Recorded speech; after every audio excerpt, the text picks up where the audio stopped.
Amsal Sulaiman pasal 10 ayat yang ke-20. Di dalam kitab Amsal Sulaiman ini Tuhan berbicara kepada kita saudara. Demikian firman Tuhan. Lidah orang benar seperti perak pilihan, tetapi pikiran orang fasik sedikit nilainya. Nah, pada sore hari ini saudara kita berbicara perkara lidah orang benar dan pikiran orang fasik. Kalau kita perhatikan saudara, penilaian-penilaian ini di dalam dunia ini kita selalu menghadapi suatu kenyataan bahwa lidah ini sukar sekali untuk dikuasai. Nah, kita lihat juga karena firman Tuhan yang berkata bukan saya, tetapi di dalam kitab Yakobus pasal yang ketiga, Yakobus pasal 3, Yakobus pasal 3 ayat yang ke-5 mulai. Yakobus pasal 3 ayat 5. Yakobus itu yang hampir belakang, perjanjian baru belakang, hampir belakang. Hampir belakang, di belakang sekali. Dekat Wahyu ya. Demikian juga lidah, walaupun suatu anggota kecil dari tubuh, namun dapat memegahkan perkara-perkara yang besar. Kemudian ayat yang ke-9, dengan lidah kita memuji Tuhan, Bapa kita, dan dengan lidah kita mengutuk manusia yang diciptakan menurut rupa Allah. Kemudian ayat yang ke-8 yang menjadi kunci, tetapi tidak seorang pun yang berkuasa menjinakkan lidah, sebab ia adalah suatu yang buas, yang tak terkuasai, dan penuh racun yang mematikan. Nah, dengan kita membaca firman Tuhan ini, saudara, kita perhatikan. Seolah-olah antagonis. Di dalam Amsal Sulaiman tadi dikatakan, lidah orang benar adalah seperti perak pilihan. Tetapi di dalam kitab Yakobus dikatakan lidah adalah satu apa? Ayat yang ke-8 ini. Sesuatu yang buas. Yang tak terkuasai. Nah, ini kan kalau saudara perhatikan bertentangan enggak? Hah? Bertentangan. Maka dari itu kita harus mempelajari firman Tuhan itu secara keseluruhannya, tidak bisa dipetik-petik. Nah, kalau orang yang memang lidahnya belum dapat dikuasai, artinya tidak terkontrol, lalu dia ditegur oleh seseorang, kamu ini kok tidak bisa ngontrol mulutmu toh. Lalu jawaban orang itu bagaimana? Bukankah sudah tertulis di dalam Alkitab bahwa lidah itu sesuatu yang buas? Nah, kira-kira orang itu bakal berubah enggak? Enggak berubah, saudara. Kenapa? Karena apa yang diucapkan di dalam Alkitab ini diimani oleh dia. Makanya tidak dapat berubah. Tapi kalau orang itu dia membaca seluruh isi Alkitab, dan di dalam Alkitab yang lain dia berkata, lidah orang benar adalah seperti perak pilihan. Bakal berubah enggak? Berubah. Kenapa dia bisa berubah? Perhatikan, kalau perak, kenapa ditulis perak yang pilihan itu kenapa? Bagaimana kita dapat mempunyai, memilih, dan membeli perak yang pilihan. Perak yang pilihan itu harus digodok. dibakar berkali-kali sampai akhirnya kotorannya itu muncul sendiri. Nah, pada waktu perak itu dibakar, leleh atau enggak? Leleh, saudara perhatikan. Nah, di sini dikatakan lidah orang benar itu seperti perak pilihan. Berarti kalau saudara dan saya mau mempunyai lidahnya orang benar, mempunyai perubahan, saudara harus mengalami apa? Proses pembakaran dengan api. Proses pembakaran dengan api itu bukan satu peristiwa yang enak. Tetapi adalah satu penderitaan yang akan mengubahkan kita ini menjadi baru, saudara. Nah, kalau firman Tuhan di dalam Yakobus berkata bahwa lidah adalah satu alat yang buas. Karena ternyata kalau saudara perhatikan dengan lidah manusia, orang itu dapat membunuh orang lain. Betul enggak? Satu contoh. Seorang bapak. Dia selalu menekan istrinya dengan marah, dengan perkataan. Lama-lama istrinya ini frustrasi enggak? Mati, ngenes enggak? Pelan-pelan enggak? Betul enggak? Kalau lidah ini satu racun yang mati, membuat orang mati pelan-pelan.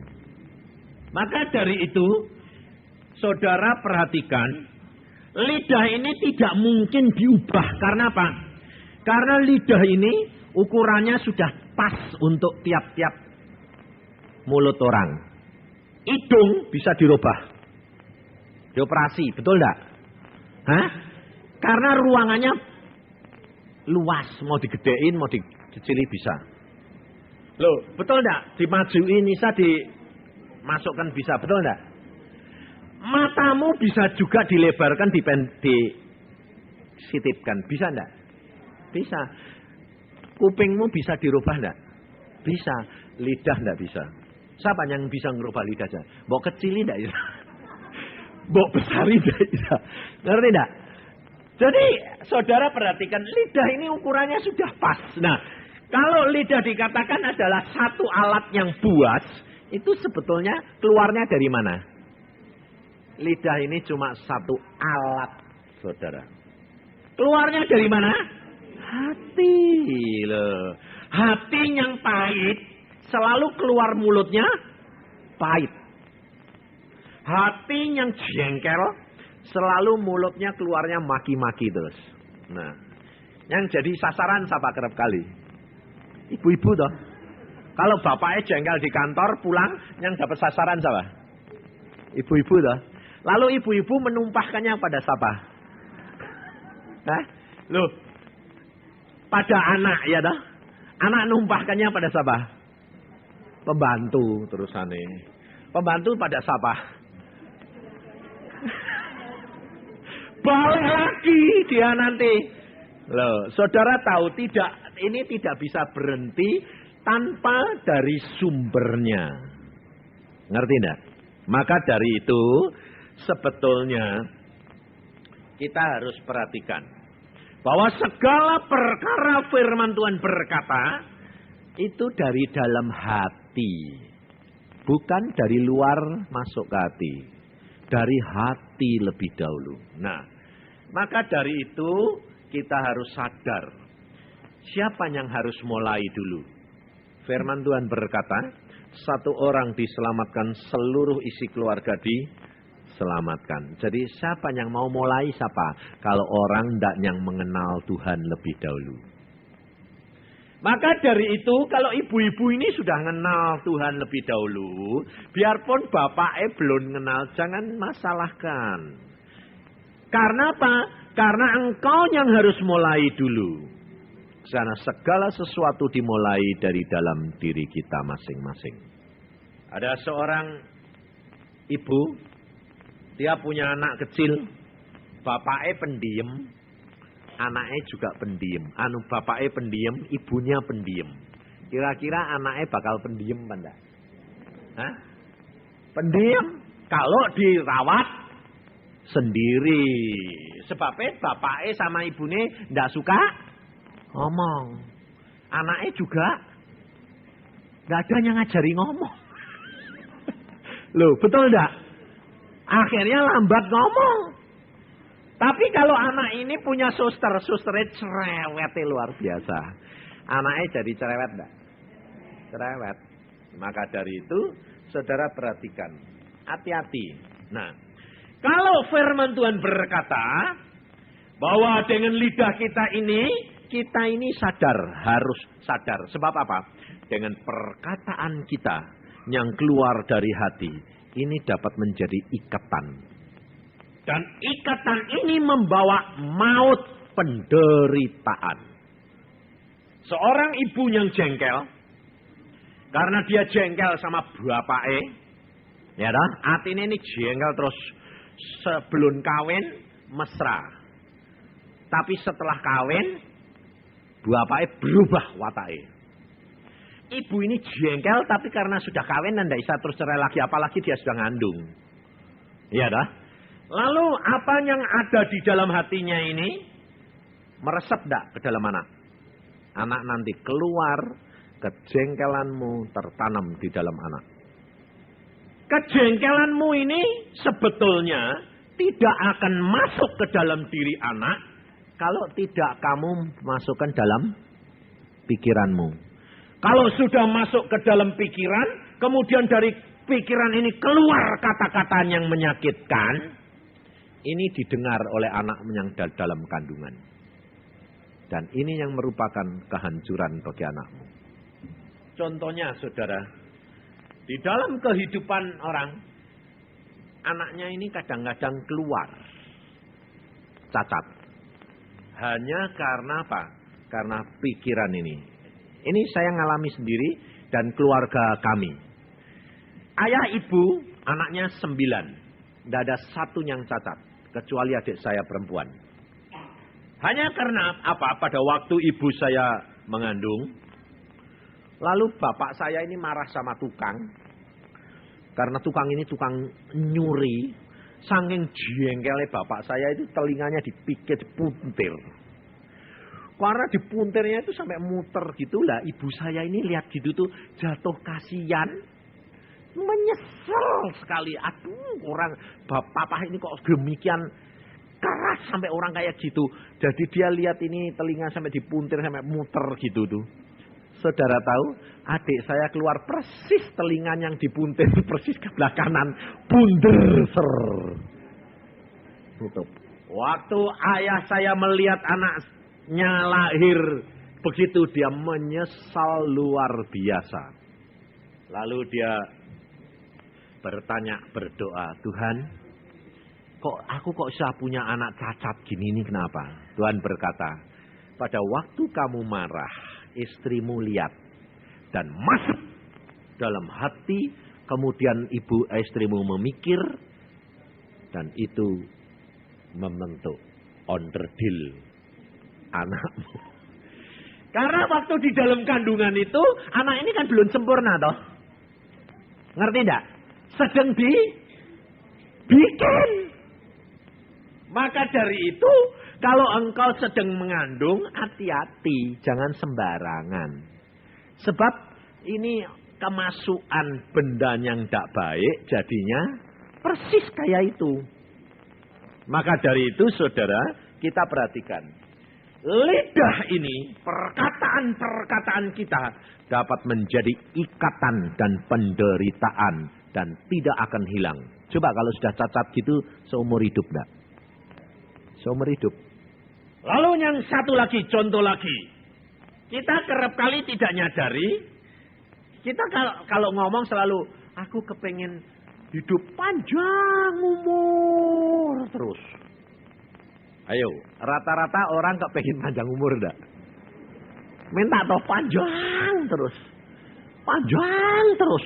Jadi sembayangnya terus, Tuhan berikan aku panjang umur. Panjang umur. Lah ini ngomong terus. Nah, terjadi saudara. Umur 95 belum mati-mati. sudah loyo, sudah teler, sudah tidak bisa apa, sembarang-barang sudah di dalam di kamar, tetap tidak bisa mati. Dan penderitaan ibu ini luar biasa. Karena apa?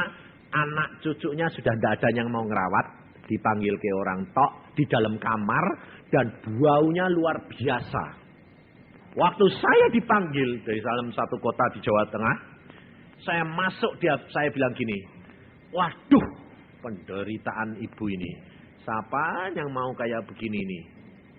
Nah, waktu saya berdoa, saya tanya Tuhan gini, Tuhan, mengapa ibu ini demikian penderitaan? Kasihan Tuhan. Tuhan ngomong sama saya, karena dia minta panjang umur, tidak mau mati-mati. Saya ini dia tidak sadar ini, tidak mati-mati terus ini. Penderitaan. Waduh, kalau gitu orang ini lupa motong permintaan ini, batalin. Lalu pada waktu itu saya ngomong, masih saya dengar, saya bilang, Bu, kamu sampai umur seperti ini penderitaan itu buat apa? Lalu dia bilang apa? Ya Pak, aku ya sudah bosen. Loh, nah kalau kamu sudah bosen kok enggak kamu minta? Ya minta. Tapi kok enggak dituruti sama Tuhan. Loh, saya lalu berdoa, Tuhan kok enggak dituruti? Loh, lah setan ini mesti nuntut toh. Belum dibatalin. Yang doa-doanya yang dulu. Oh, gitu. Lalu pada waktu itu saya berdoa, Ibu, kamu sekarang batalin. Kamu dulu tuh minta panjang umur terus. Iya. Sekarang minta ampun. Batalin. Lalu pada waktu itu dia minta ampun dalam nama Tuhan Yesus. Lalu minta ampun, setelah itu Tuhan batalkan. Aku sekarang sudah cukup dan aku minta ampun, aku salah. Aku mengatur engkau, bukan engkau yang ngatur hidupku. Ya toh? Kalau kamu minta-minta terus itu, kamu yang ngatur Tuhan atau Tuhan yang ngatur kamu? Tuhan ngatur kamu toh. Nah, lalu karena Tuhan itu cinta, ya wis ben lah diatur dewek. Nah, sengsara. Saudara. Maka dari itu pada waktu itu saya putuskan, setelah saya putuskan, saya bilang, sudah Ibu, sekarang jangan ngeluh. Jangan minta-minta lagi, tetapi ngucap syukur. Terima kasih Tuhan, engkau sudah bebaskan. Dan dalam kurang dari sebulan, dia dibebaskan Tuhan dan pulang dengan penuh sejahtera. Maka dari itu saudara, perhatikan. Bahwa apa yang kamu ucapkan, ini dapat menjadi kutuk, dapat menyebabkan penderitaan, dan menyebabkan kamu terikat. Maka kalau engkau sedang jengkel, kamu lebih baik masuk kamar, berdoa. Ungkapkan dan ucapkan kepada Tuhan, dan minta pengertian supaya kamu bisa mengerti apa sebabnya kamu jadi jengkel. Sebab hal ini berbahaya. Demikian juga anak-anakmu. Kalau engkau jangan jengkel, jangan kamu marahin dengan kata-kata bodoh, bengal, besok mau jadi apa? Kamu mau jadi perampok. Hati-hati. Besok jadi apa yang kamu katakan. Sebab hal ini saya kerap kali katakan. Ada ibu-ibu yang bawa kepada saya, dia berkata, Pak, anakku ini kok nuwakal sekali. Saya bilang, karena kamu tiap hari berkata anakmu nakal terus, tidak pernah bisa baik. Mulai hari ini, tiap hari kamu malam doa, tumpangi tangan, dan katakan, tiap malam dia tidur, katakan tumpangi tangan. Jadilah anak yang baik. Dalam nama Tuhan Yesus, jadi anak baik. Jadi anak baik. Kemudian pagi dia keluar, kalau nakal pun, aku percaya engkau jadi anak baik. Mesti baik. Dan akhirnya baik dalam waktu singkat. Sebab apa? Sebab apapun yang kamu ucapkan, itu akan yang kamu imani. Karena Tuhan Yesus berkata apa? Jikalau kamu percaya, kamu dapat berbicara kepada pohon ini. Seperti yang Tuhan Yesus katakan. Mulai hari ini jangan jadi buah lagi pada pohon ini. dan pohon itu tidak berbuah saat itu. Tetapi sebaliknya Tuhan berkata, jikalau engkau berkata kepada gunung ini, pindah, dia akan pindah. Iyalah. Maka dari itu, engkau perhatikan. Baca Alkitab secara keseluruhannya. Hati-hati. Jangan gampang mengucapkan sesuatu sembarangan. Karena hal itu menyebabkan ikatan dan kutuk dan penderitaan. Tetapi firman Tuhan berkata, jangan mengutuk, tetapi berkati tiap orang, supaya kamu menjadi berkat buat orang lain. Ini bedanya anak Tuhan dan bukan, saudara tahu. Tidak diperkenankan di dalam Alkitab kamu mengutuk. Meskipun orang itu jengkelkan sekalipun, berkati dia. Karena dengan engkau berkati orang itu, bukan berarti saudara itu malah membuat dia keberkatan. Tidak. Tuhan berkata apa? Seperti kamu menaruh bara api di atas kepalanya. Jadi lain. Dan di dalam hal ini, dia akan dikejar dengan dosa-dosanya. Dan dia akan bertobat. Maka dari itu saudara, kita harus sadar. Lidah ini kita harus menjaga. Di dalam Amsal Soleman berkata, mati hidup seseorang tergantung dari lidahnya. Dan kita sekarang bagaimana menjadi anak Tuhan yang dapat mengubahkan lidah untuk menjadi berkat. Yang sudah punya kebiasaan yang jelek, saudara tidak akan dapat mengubah lidahmu. Dipotong tidak bisa, dibentuk tidak bisa. Tapi yang dapat adalah diubahkan mulai dari hatinya. Sebab Alkitab sudah berkata, lidah orang benar dia akan seperti perak Pilihan. Jadi, kalau saudara mau mengalami pengubahan watak perangai dan kebiasaan, hanya satu. Ubahkan dulu hatimu. Dan tidak ada seorang pun yang dapat mengubah hati kecuali firman Tuhan. Dengan firman Tuhan, engkau baca firman Tuhan banyak-banyak, engkau masukkan dalam pikiran dan hatimu, dia akan berubah.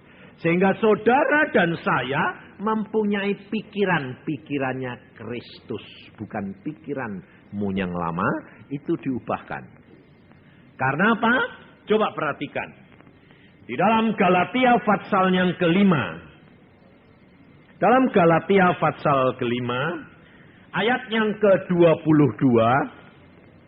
Tetapi buah roh ialah kasih, sukacita, damai sejahtera, kesabaran, kemurahan, kebaikan, kesetiaan, kelemah lembutan, dan penguasaan diri. Dengan buah-buah roh ini, saudara akan dirubah otomatis. Lidahmu berubah enggak? Berubah. Coba yang terakhir tadi. Penguasaan diri. Itu salah satu buah roh. Kalau penguasaan diri ini sudah engkau miliki, lidahmu terkontrol enggak? Hah? Pasti. Kamu tidak bisa ngomong seenakmu. Kenapa? Karena dengan penguasaan diri ini, lidahmu terkontrol. Bagaimana hal ini bisa mempunyai penguasaan diri?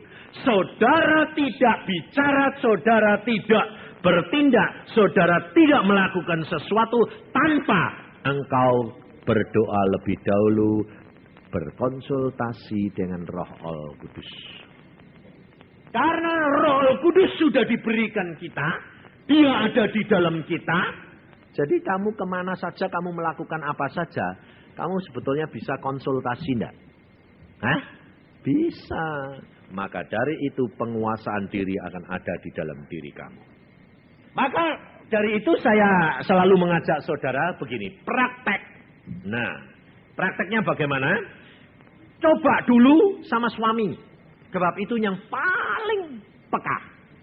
Saudara kalau ngomong-ngomong, berbincang-bincang sama suami, kerap kali terjadi salah paham enggak? Ayo. Salah pendapat enggak? Pasti toh. Mesti gesrek toh.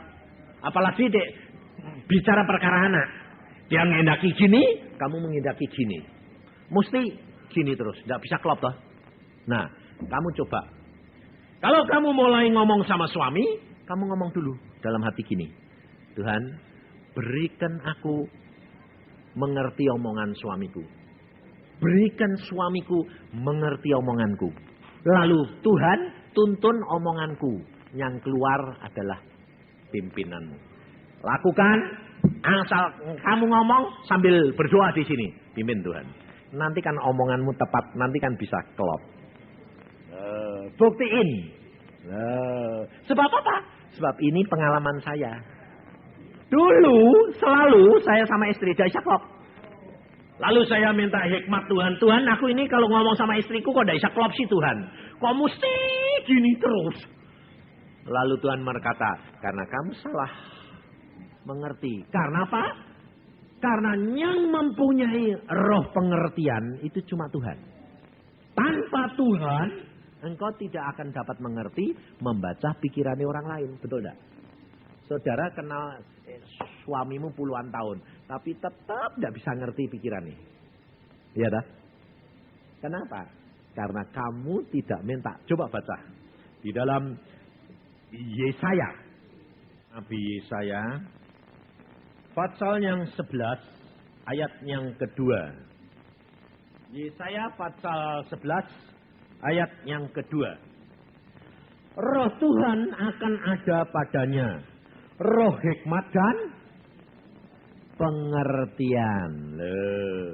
Roh nasihat dan keperkasaan. Roh pengenalan dan takut akan Tuhan. Jadi yang punya pengertian ini siapa? Tuhan Yesus. Jadi kalau saudara dan saya tidak minta pertolongan Roh Al-Kudus untuk mengerti suamimu, kamu tidak akan dapat mengerti. Mesti kelas terus. Maka dari itu demikian juga anak-anak. Demikian juga kalau kamu berbicara satu kepada yang lain. Kalau ada ibu-ibu yang konseling, artinya karena dia mengalami masalah, lalu datang kepada kamu, lalu kamu mengatakan, tolong saya kepengen ngomong-ngomong. Nah, kalau kamu ngomong-ngomong, jangan pakai ini. Akal. Tidak bakal ketemu. Tapi kalau kamu berdoa, Tuhan Roh Kudus, berikan aku mengerti. Berikan aku hikmat untuk mengerti dia, mengatakan hikmat. Berikan aku marifat. Roh marifat itu roh untuk mengetahui pikirannya orang lain. Kalau itu kamu lakukan, luar biasa. Di dalam perdagangan sekalipun, engkau minta pimpinan Roh Kudus, pasti kau tidak akan salah jalan. Di dalam beli segala perkara, minta pimpinan Roh Kudus, nanti kan dituntun, pasti ketemu yang paling baik. Tidak bakal kamu ketipu. Maka dari itu kita harus perhatikan. Kita minta pimpinan Tuhan roh pengertian ini. Karena itu nanti yang akan membawa engkau dan saya bijaksana. Dan apa? Setiap perkataanmu akan membawa berkat. Coba lihat di dalam Yesaya pasal yang ke-50. Ayat yang keempat. Yesaya 50 ayat 4. Tuhan Allah telah memberikan kepadaku lidah seorang murid, supaya dengan perkataan aku dapat memberi semangat baru. Bagaimana saudara dan saya dapat mempunyai lidah seorang murid? Bagaimana saudara dan saya dapat memberikan semangat yang baru? Kalau engkau dengar-dengaran dan menurut akan pimpinan daripada Tuhan. Sebab di sini dikatakan lidah seorang murid. Berarti murid ini dengar gurunya lalu mengatakan apa yang dikatakan oleh gurunya. Nah, baru saudara dapat mempunyai kuasa untuk dapat membangkitkan semangat orang lain. Tanpa saudara minta pimpinan Roh Kudus, saudara tidak akan mampu. Tidak bisa. Maka dari itu kalau saya ini ngadakan konseling, saudara, saya tidak pernah berjam-jam, itu tidak pernah. Orang itu cerita, biar saya doa, Tuhan berikan aku marifat untuk mengerti dia. Dan satu lagi, hikmat apa yang aku harus katakan. Nah, setelah dia cerita semua, Tuhan, saya tidak dengerin seluruhnya. Hanya yang masuk itu yang Tuhan katakan. Oh ini, orang ini begini. Nah, jadi kadang-kadang saudara itu cerita sampai 1 jam. Aku tidak dengar semua ceritanya. Tak biar ke, sebab apa? Keluar semua dia sudah lego. Padahalnya tak tangkap cuma Tuhan orang ini bagaimana Tuhan berkata. Ini. Nah, kalau orang itu ngelantur, saya katakan stop, cukup. Kamu lakukan ini dan akan mengalami.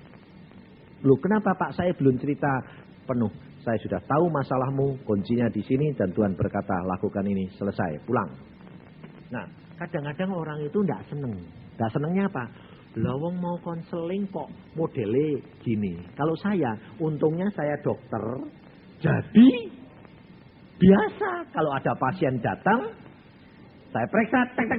Pasiennya cerita ngomong gini, tidak usah ngomong banyak-banyak dong. Dia bilang, dok, saya sakit ini. Oke, periksa, tek. Ya oke, selesai. Ini obatnya, ini pulang. Ya dah. Untungnya saya dokter, jadi kalau nyuruh pulang orang itu penak. Tapi kalau hamba Tuhan yang lain, tidak bisa nyuruh pulang, sungkan. Sehingga dia sendiri konseling terus, teler sendiri. Nah ini. Maka dari itu saudara, Tuhan itu ngatur yang sudah baik. Saya sudah akan dipanggil Tuhan menjadi hambanya, disuruh sekolah dokter dulu, suruh lulus dulu. Loh, karena apa? Tuhan tahu. Nanti kalau orang banyak konseling, saya tidak sungkan suruh kamu pulang. Nah, kamu konseling sama saya kan orang sakit toh. Biarpun mungkin tidak sakit tubuh, sakit rohaninya. Lah aku kan dokter rohani, saya sekarang tidak dokter badan lagi. Lah ya dah. Jadi orang datang tek, saya bilang Tuhan nih bagaimana? Gini, tek, selesai, pulang. Nanti baru berapa lama kemudian dia datang, dia baru mengatakan, wah gitu, nah, urusan Tuhan bukan saya. Wong Tuhan sing ngomong. Enak saudara. Maka dari itu saudara perhatikan. Hidup kekristenan harus ada buah-buah roh.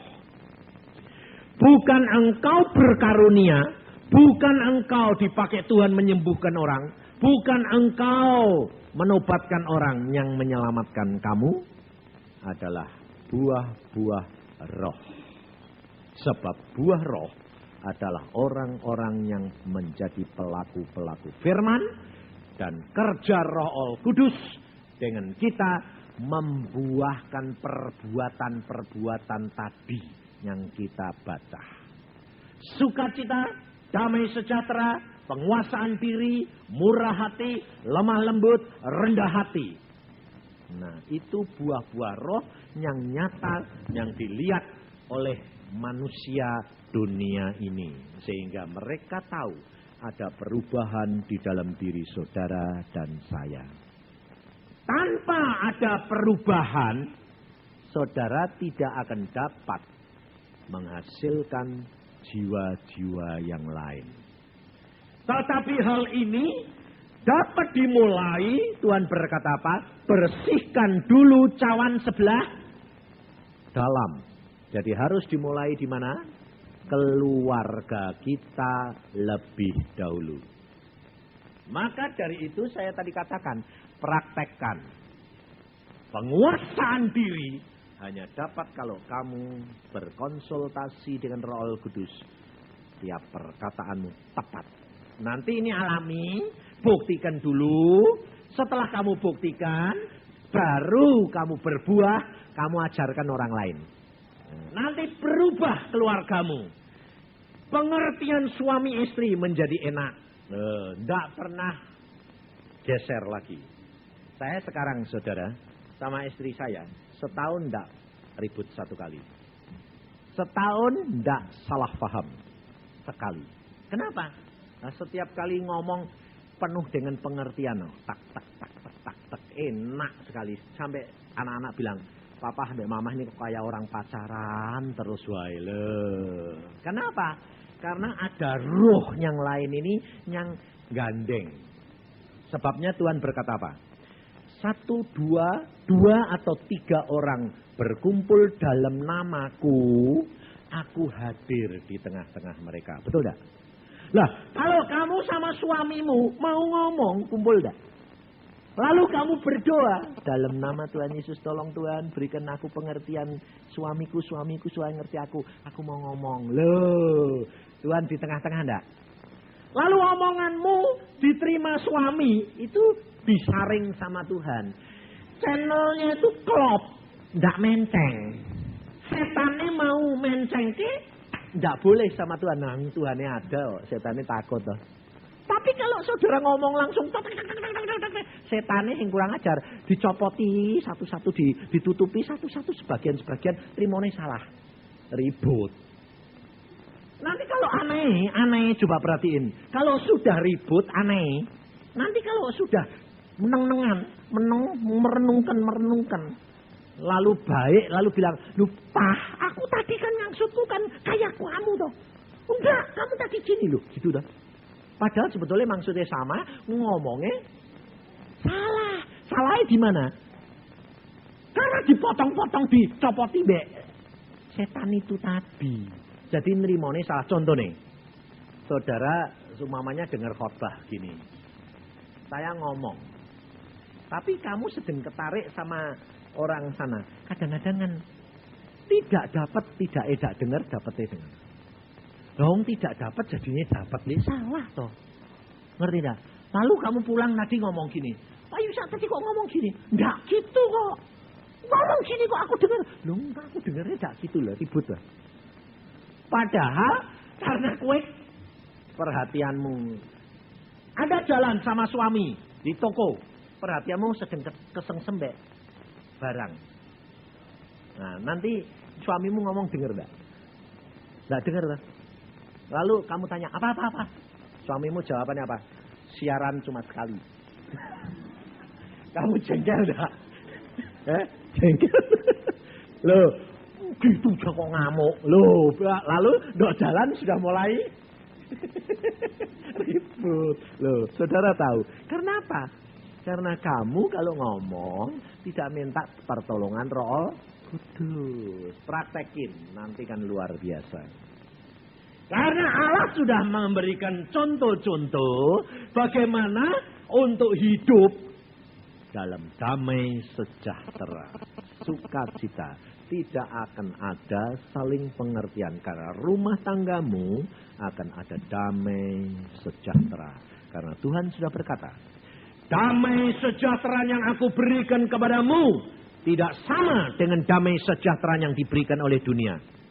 Damai sejahtera dunia cuma sementara. Kesenangannya hanya di kulit. Tapi damai yang Yesus berikan ada di hati. Tidak bisa dibeli. Tidak bisa diberikan orang lain. Tanpa melalui firman Tuhan. Tanpa engkau mengenal Tuhan lebih dalam. Kau tidak dapat diubahkan watak dan perangaimu. Maka dari itu banyak baca Alkitab. Maka engkau mendalami, maka engkau akan melihat kemuliaan Allah akan nyata di dalam saudara dan saya. Amin. Mari kita berdoa.